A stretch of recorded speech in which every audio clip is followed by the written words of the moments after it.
మొన్నటి దినం రాత్రి వెహికల్ చెకింగ్‌లో భాగంగా వెహికల్స్ చెక్ చేస్తూ ఉండగా ఒక కారు చెక్ చేస్తే అందులో 345 పెట్ బాటిల్స్ 180 ml లిక్కర్ బాటిల్స్ ఉన్నాయి.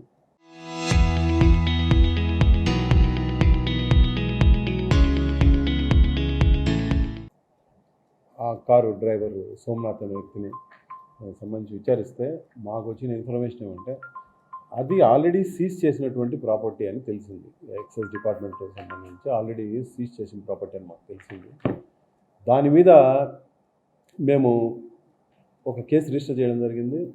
ఆ కేసు పైన ఇంకా డీప్గా విచారించి ఎక్కడ సీజ్ చేశారు, ఎప్పుడు సీజ్ చేశారు, ఎందుకు అది మళ్ళీ తిరిగి మార్కెట్లోకి వచ్చింది, ఏ పర్పస్ మీద బయటకు వెళ్తుందని ఇంకా విచారించాల్సింది. ప్రస్తుతానికైతే సోమనాథ్ అనే వ్యక్తి పైన ఎక్సైజ్కి సంబంధించిన అఫీషియల్స్ పైన కేసు రిజిస్టర్ చేయడం జరిగింది.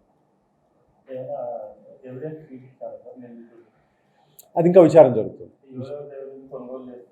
అది ఎక్సైజ్ డిపార్ట్మెంట్ అని అంటున్నారు. సో దాని మీద ఎక్సైజ్ అఫీషియల్స్ని కూడా ముద్దాలు చేర్చడం జరిగింది. దాని మీద ఇంకా లోతుగా విచారణ జరుగుతుంది. ఇన్వెస్టిగేషన్లో ఫర్దర్ కోర్స్ ఆఫ్ ఇన్వెస్టిగేషన్లో మీకు చెప్పడం జరుగుతుంది.